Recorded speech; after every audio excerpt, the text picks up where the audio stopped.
My name is Leilani Chen.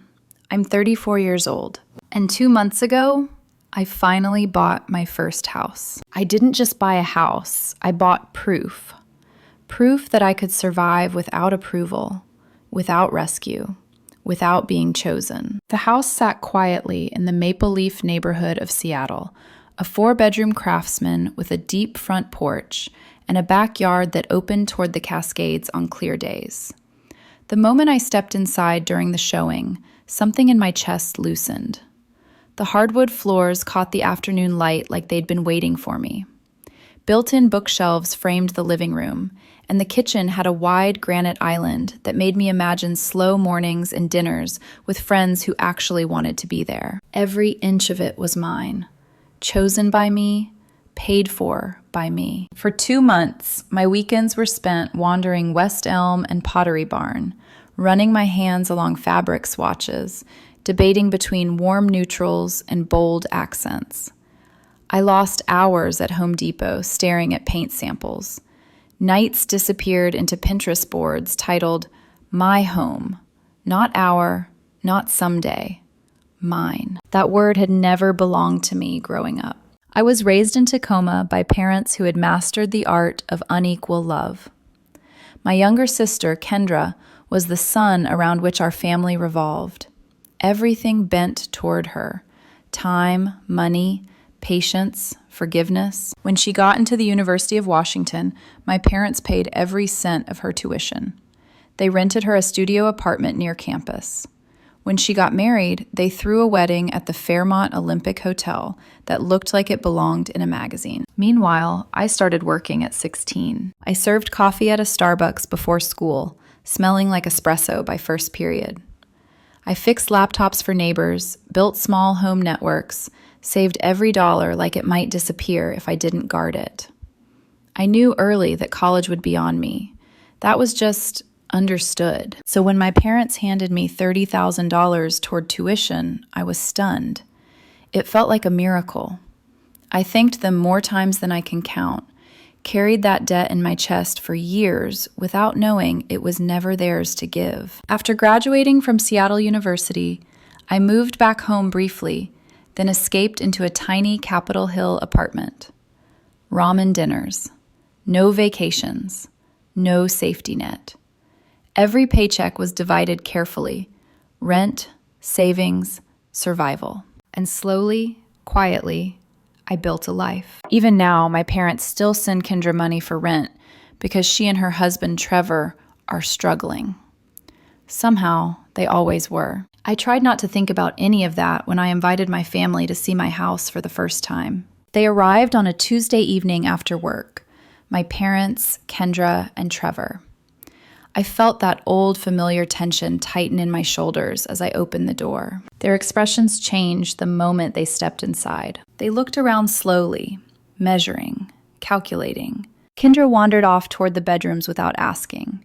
I stayed downstairs, pointing out crown molding and original fixtures to my parents, desperate for approval I pretended not to need. When Kendra returned, she didn't smile. "You don't need all these rooms," she said flatly. "You live alone." "Not forever," I replied lightly. "Someday I'll get married, maybe have kids." Her jaw tightened. My mother immediately stepped in, resting a hand on her shoulder. "Don't worry, sweetie," she said. "Everything will work out." I didn't understand what she meant then. They left shortly after. I stood alone in my living room, the echo of their footsteps lingering longer than it should have. 2 weeks later, I threw a housewarming party. Friends filled the house. Coworkers from my tech company, old college friends, neighbors I'd only waved to before. Compliments flowed freely. Laughter bounced off walls I'd painted myself. My parents didn't come. At 8 o'clock, the front door opened. Kendra walked in with Trevor and suitcases. 2 large rolling suitcases, matching carry-ons. "Hey," I said, my smile faltering. What's with the luggage?" Kendra smiled like this was normal. "Mom said we could live with you," she said. "We're moving in." My heart dropped. Behind us, conversations slowed. People stared.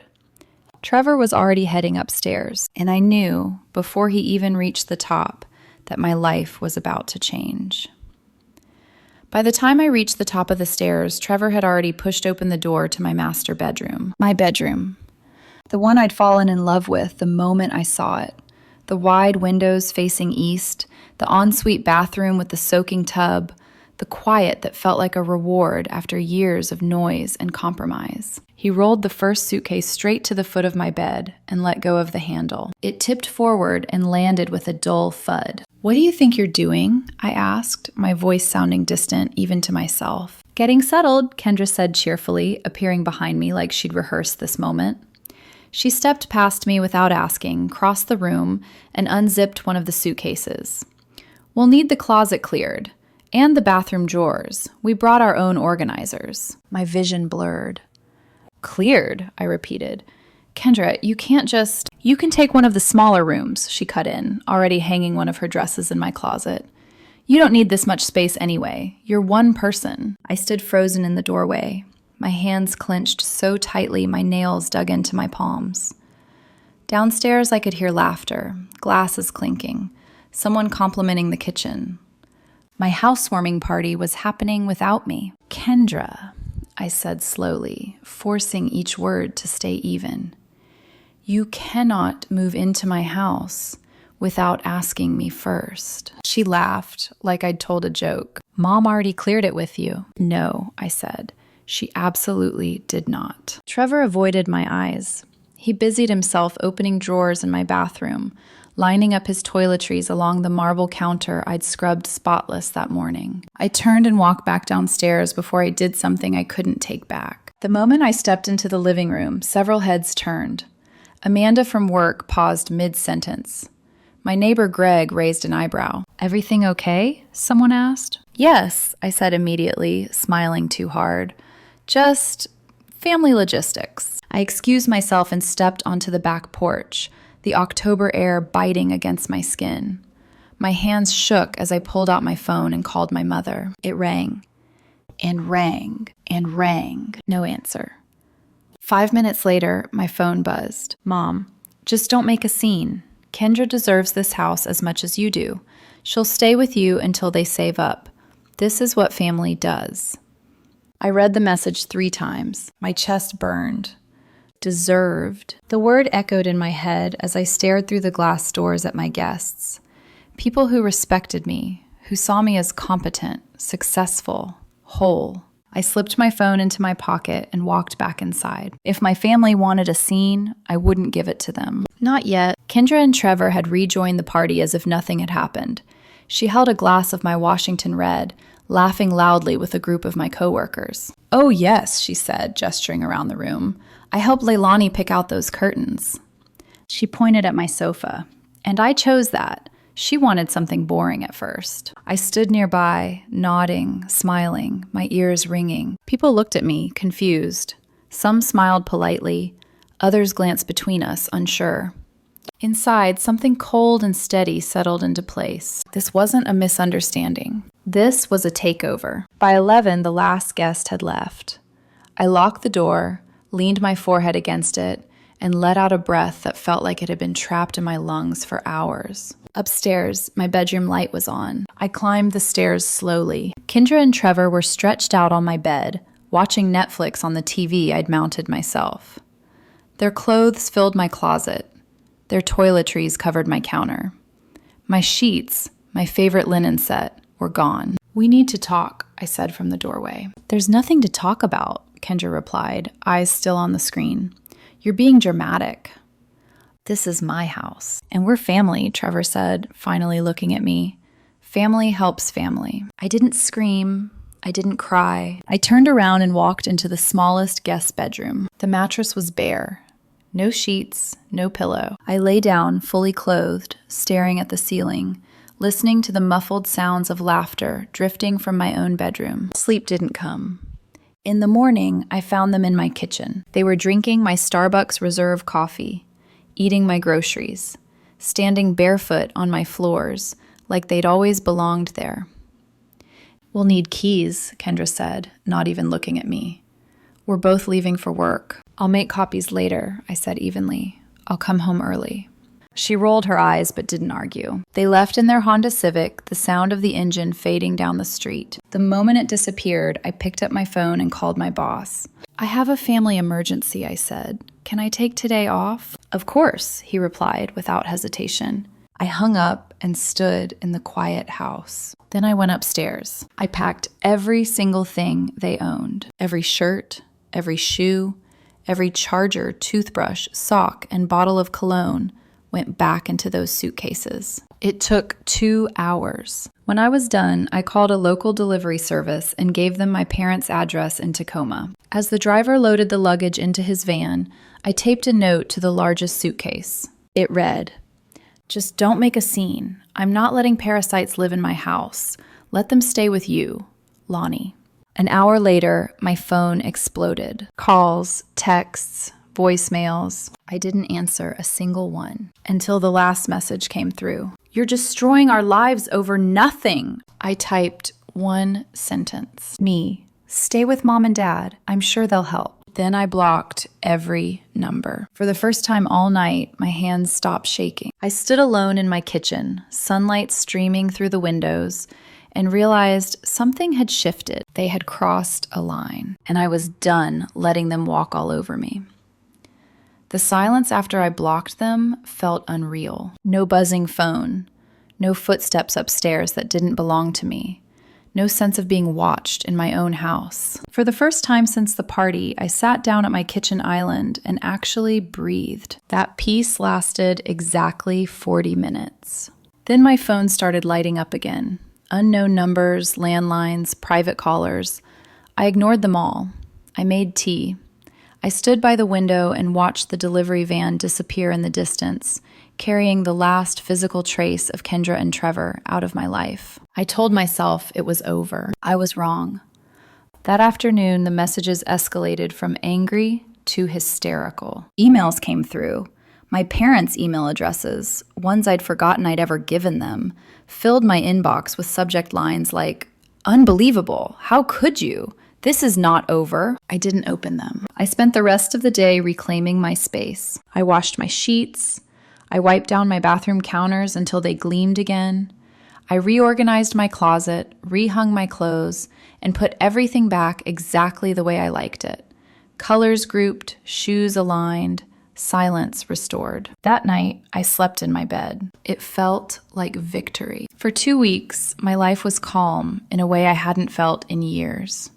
I cooked real meals. I read in the sunroom. I hosted a couple of close friends for dinner and didn't once worry about surprise guests or passive-aggressive comments. Then the email arrived. The subject line alone made my stomach drop. Legal notice, urgent response required. The sender was a name I didn't recognize. Burton Caldwell, attorney at law. I opened it. The email claimed my parents were preparing to sue me. They demanded I either allow Kendra to move back into my home or repay the $30,000 they had loaned me for college. They listed damages, lease termination fees, emotional distress, pain and suffering. I stared at the screen, reading the words over and over, unable to process them. They were serious. My parents were threatening to take me to court. I felt cold all over. That night, I didn't sleep. I paced the house, replaying every interaction, every accusation. Had they ever said the money was a gift? A loan? I'd always assumed it was help, rare conditional help, but help. By morning, I knew exactly who to call. My Aunt Diane. She was my father's sister, the only adult in my childhood who had ever noticed the imbalance and quietly tried to counter it. She lived in Spokane but knew everything. Family finances, grudges, secrets. When she answered, her voice was cautious. "Lanny, what's wrong?" "They're threatening to sue me," I said, "over the college money. Do you know where that money came from?" There was a long pause. Then she sighed. "Oh, honey, they never told you." "Told me what?" "That money wasn't theirs." My knees went weak. I sat down hard on the couch. "What do you mean?" "When your grandmother died, before you graduated high school, she left her savings to your parents. But she specified that half of your father's portion was for your education and half for Kendra's. I felt like I couldn't breathe. She wrote it into the will, Diane continued gently. She was very clear. If the money wasn't used for education, it was to go directly to you girls. So they didn't give me anything, I whispered. No, she said softly. They gave you your own inheritance and let you think you owed them for it. My hands shook violently. Do you have proof? I asked. Yes, I have a copy of the will. I'll email it to you. 20 minutes later, the document sat open on my laptop. There it was, in black and white. My grandmother, her signature, her instructions. The money had always been mine. I made an appointment with a family law attorney the next day. Her name was Victoria Hayes, and she listened without interrupting as I told her everything. From the housewarming party to the lawsuit threat to the inheritance revelation. When I finished, she leaned back in her chair and laughed. Your parents don't have a case, she said. Relief flooded me so suddenly I nearly cried. They can't reclaim inheritance money. Even if it had been their own funds, education payments aren't loans, unless explicitly documented. And forcing you to house your sister? She shook her head. Completely absurd. She drafted a response letter that same afternoon. Clear, sharp, final. When it was sent, something inside me settled. For the first time, I knew they couldn't touch me. Not legally, not financially, not emotionally. But they weren't done yet. They had one more weapon left. My reputation, and they were about to use it. The legal threats stopped abruptly after Victoria sent her letter. No more emails from Burton Caldwell. No more official-sounding warnings. No court summons. For a brief, naive moment, I thought that was the end of it. I was wrong. 2 months later, my phone vibrated in the middle of a product development meeting. I normally ignored calls at work, but when I saw Aunt Diane's name, a familiar tightness formed in my chest. I stepped into the hallway and answered. Lanny, she said immediately, her voice low. I need to tell you something, and you're not going to like it. I leaned against the wall, closing my eyes. What now? They're talking about you. To everyone. I let out a humorless laugh. They've always talked about me. This is different, she said. They're saying you promised Kendra she could live in your house, that you encouraged it. That's a lie. I know, Diane said quickly, but that's not the worst part. My stomach dropped. They're telling people you kicked them out because you were romantically obsessed with Trevor. I nearly dropped the phone. What? They're claiming you had inappropriate feelings for your brother-in-law, she continued carefully. And when he rejected you, you snapped and threw them out in revenge. The hallway felt like it was spinning. That's insane, I whispered. I know it is, but they're repeating it like it's fact. They've told cousins, old family friends, anyone who will listen. My heart pounded so hard it hurt. If those rumors reached my workplace, if even a hint of them followed me into professional circles, it could undo everything I'd built. Aunt Diane, I said, my voice shaking, you know that's not true, right? Of course I know, she replied firmly, but not everyone does, and that's why I'm calling. I thanked her and hung up.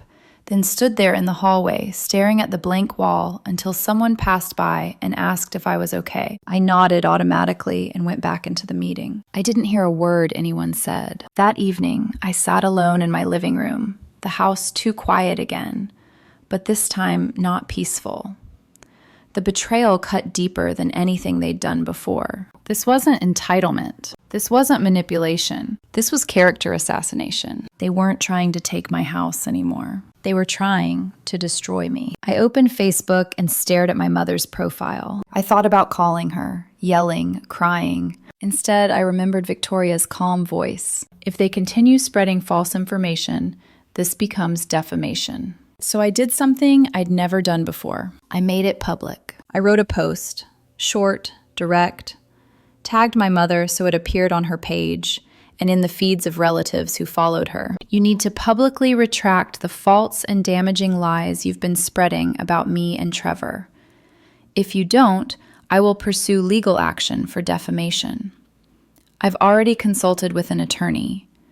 You have 48 hours to correct the record. My hands shook as I hit post. The fallout was immediate. Messages poured in, from cousins asking what was going on, from distant relatives expressing shock, from people who had clearly heard something and were now confused. I didn't explain. I didn't justify. I waited. 3 days later, Aunt Diane called again. "You're not going to believe this," she said. "They called a family dinner," I guessed. "Yes," she said. "Your mother gathered everyone. Me, your cousins, aunts, uncles. She admitted she made it all up." My chest tightened. She admitted it? She said she was angry, that she overreacted, that she invented the story to punish you for humiliating Kendra. And what did everyone say? There was a pause. They were horrified, Diane said quietly. "Lanny, no one could believe she would say something like that about her own daughter." I felt something crack inside me. Not relief, not satisfaction. Grief. "Most of the family has stopped talking to your parents," Diane continued. "They're pretty much pariahs now." I thanked her and hung up, then sat there for a long time, staring at the floor. I'd won, and it felt awful. I never wanted revenge. I never wanted my parents isolated or ashamed. I'd only wanted boundaries, respect. But instead of accepting them, they'd escalated until they burned every bridge they had left. The next few months were the quietest of my adult life. No phone calls, no surprise visits, no emotional landmines. Without the constant stress, my focus at work sharpened. Projects moved faster. Decisions came easier. My manager noticed. 6 months after the housewarming disaster, I was promoted to senior product manager. The raise felt surreal. I poured some of that money back into the house, landscaping the backyard, installing raised garden beds, adding a fire pit. I even splurged on a hot tub. The backyard became my sanctuary. Around that time, I met Dominic. He was a software engineer, smart, kind, refreshingly drama-free. We met at a mutual friend's barbecue in Ballard and talked for hours like we'd known each other forever. On our 4th date, sitting in a coffee shop in Fremont, I told him everything. He stared at me, stunned. "They showed up with suitcases?" he asked. "And tried to take your bedroom?" "Yes." "And your parents supported it?" "Yes." He shook his head slowly.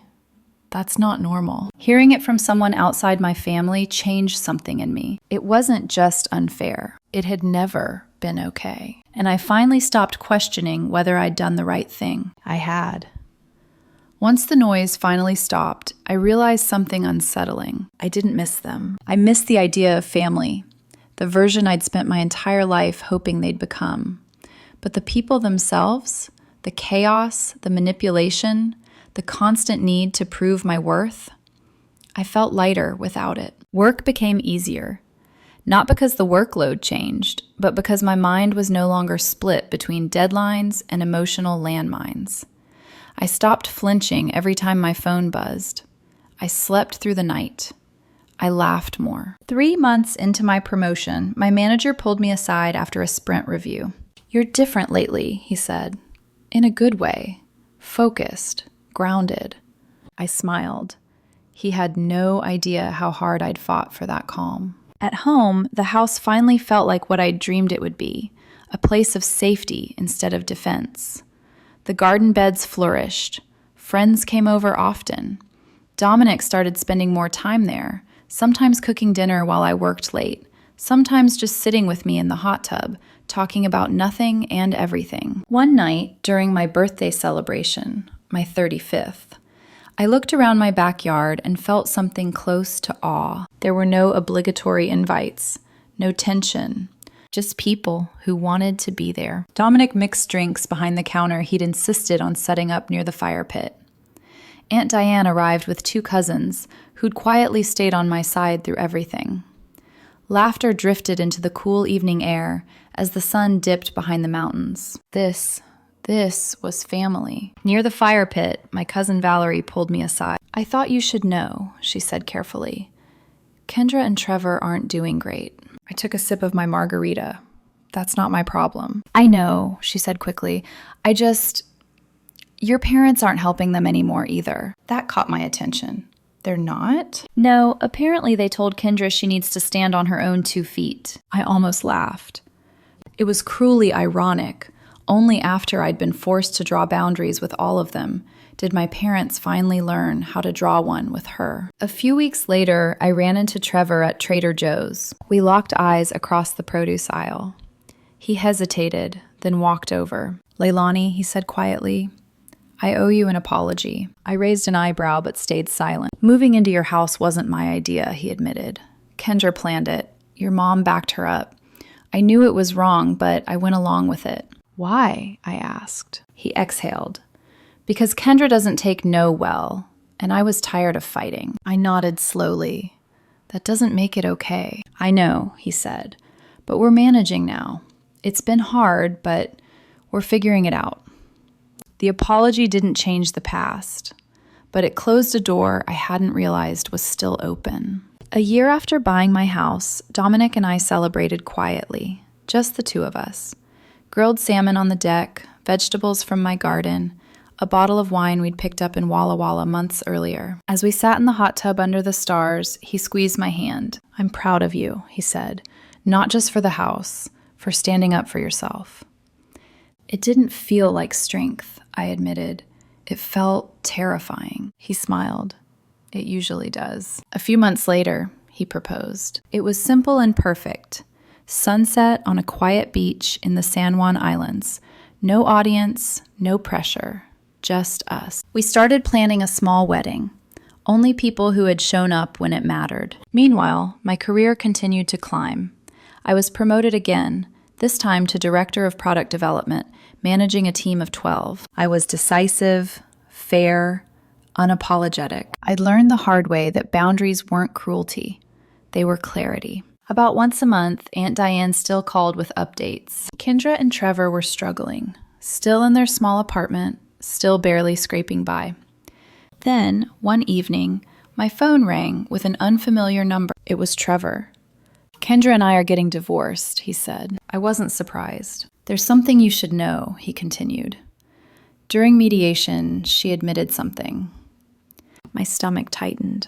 "She never planned to leave your house," he said. "She wanted to stay long enough to establish residency. Your mom knew. They were counting on tenant laws to make it impossible for you to kick them out." I felt sick. If I hadn't acted immediately, if I'd hesitated even a week, they might have succeeded. After the call, I sat alone in my living room, surrounded by everything they'd tried to take, and I realized just how close I'd come to losing it all. I thought hearing the truth would bring relief. Instead, it brought a strange, hollow sadness. After Trevor hung up, I walked through my house slowly, touching things as if to reassure myself they were still real. The smooth edge of the kitchen island, the banister I'd refinished myself, the back door leading to the yard I'd turned into a sanctuary. They hadn't just wanted a place to stay. They'd wanted to take my life, quietly, legally, permanently. And the worst part was knowing my own mother had helped plan it. For days after that call, I felt unsettled. Not angry, not scared, just done. Then the letter arrived. It came in the mail, sandwiched between a utility bill and a grocery store flyer. Cream-colored stationery. My mother's careful handwriting, precise, controlled, familiar in a way that made my chest tighten. I almost threw it away. Curiosity won. The first page sounded like an apology. She wrote that she'd made mistakes, that she'd supported the wrong choices, that she'd spoken out of anger and regret. She said she was ashamed of how things had gone and wished she could turn back time. I read slowly, cautiously, waiting for the turn. It came on the second page. She wrote about how she and my father were getting older, how family was all that really mattered in the end, how life was too short to hold grudges. By the third page, the truth surfaced. She mentioned money. She said things had been tight since relatives stopped helping them, that bills were piling up, that maybe, just maybe, I could help out occasionally. Nothing major, just a few hundred here and there. I stared at the words until they blurred. The apology hadn't been an apology at all. It was a pitch. I folded the letter carefully, walked to the kitchen, and fed it into the shredder. I watched the strips fall into the bin, feeling nothing but certainty. That night, Dominic found me in the backyard, soaking in the hot tub and staring up at the stars. "You okay?" he asked gently. "My mom sent me a letter," I said. Sort of an apology, sort of a guilt trip. Definitely a request for money. "Are you going to respond?" "No," I said without hesitation. Some relationships are too toxic to salvage, even family. He nodded, no judgment in his eyes. "Do you ever regret cutting them off?" he asked. I thought about it honestly, about the silence, the peace, the way my life had expanded instead of shrinking. "No," I said, "I'm happier, more stable, more myself. I didn't lose a family. I stopped losing myself." A month later, we hosted our engagement party at the house. About 50 people filled the rooms. Friends from work, neighbors, college friends, relatives who had chosen truth over loyalty to my parents. Laughter spilled into every corner. Music played softly. The house felt alive. Near the end of the night, my cousin Valerie raised a glass. "To Leilani," she said, her voice steady but emotional. "For reminding us that family isn't about blood alone. It's about respect, boundaries, showing up. You built something beautiful here, and we're grateful to be part of it." Tears blurred my vision as everyone cheered. I looked around at the faces, people who saw me, valued me, didn't try to take from me. And I understood something I'd spent my whole life chasing. I had never been asking for too much. I'd been asking the wrong people. As I stood there in my house, I felt a deep, unshakable sense of ownership. Not just of the property, but of my life. I'd learned that setting boundaries wasn't cruelty. It was self-respect. And anyone who saw that as selfish never deserved a place inside these walls. In the months after our engagement party, life settled into a rhythm that felt earned. Not easy, not perfect, but honest. Dominic and I planned a small wedding for the following spring. Nothing extravagant, no pressure to impress people who'd never supported us anyway. Just close friends, a few relatives who had stayed kind, and a quiet venue near the water where the focus could stay where it belonged, on us. At work, my responsibilities grew along with my confidence. Managing a team of 12 meant making decisions that affected other people's livelihoods. Surprisingly, the skills I'd learned the hard way with my family, clear boundaries, calm firmness, refusing to be manipulated, made me a better leader. I didn't apologize for expectations. I didn't reward entitlement. And I didn't confuse kindness with weakness. Once a month, Aunt Diane still checked in. The updates were predictable. My parents were still angry, still insisting they'd been misunderstood, still asking relatives to help them talk some sense into me. Most people declined. Kendra and Trevor remained in their small apartment in Renton, barely making ends meet. Then one evening, about a year and a half after the housewarming disaster, my phone rang. It was Trevor. "I know this is strange," he said, "but I wanted you to hear this from me, not someone else." "Kendra and I finalized the divorce," he continued. "And during the process, a lot came out." I leaned against the kitchen counter, already bracing myself. "She admitted she never intended to leave your house," he said quietly. "The plan was to stay long enough to establish residency. Your mom helped her research tenant protections. They believed once she was in, you'd never be able to force her out." I closed my eyes. If I hadn't taken that day off work, if I hadn't packed their things immediately, if I'd hesitated because I was afraid of looking selfish, they might have succeeded. "I'm telling you because I'm ashamed I went along with it," Trevor said.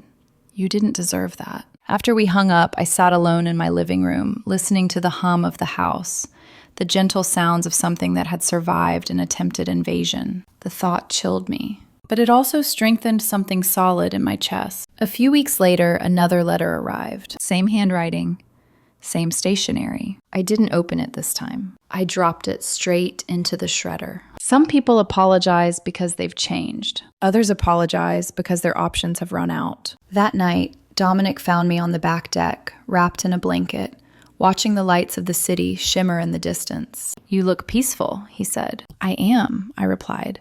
"I finally understand something." "What's that?" that losing people who only love you when you comply isn't a loss at all. He smiled and kissed my forehead. As our wedding approached, I found myself walking through the house more often, slowly, deliberately, remembering every moment that had led me here. The night I slept on a bare mattress so my sister could steal my room. The morning I packed suitcases with shaking hands. The legal threats, the lies, the silence that followed. This house had seen all of it. It had held my fear, my anger, my resolve, and it had stayed standing. On the evening before our wedding, Dominic and I sat together in the hot tub, steam rising into the cool air. The stars were out. The city hummed softly beyond the trees. "Do you ever think about what might have happened if you'd given in?" he asked. "Yes," I said honestly, "and I'm grateful every day that I didn't." I looked at the house, every room reflecting choices I'd made for myself. "I used to think being the good daughter meant enduring anything," I continued. "Now I know it means protecting the life I worked so hard to build." The house, not because of its size, not because of its value, but because it was the first thing I ever truly owned, physically and emotionally. It's that boundaries were not cruelty, that self-respect was not selfishness, that family was not defined by blood, but by behavior. As I stepped inside and turned off the lights for the night, I felt something rare and steady settle in my chest. Peace. And I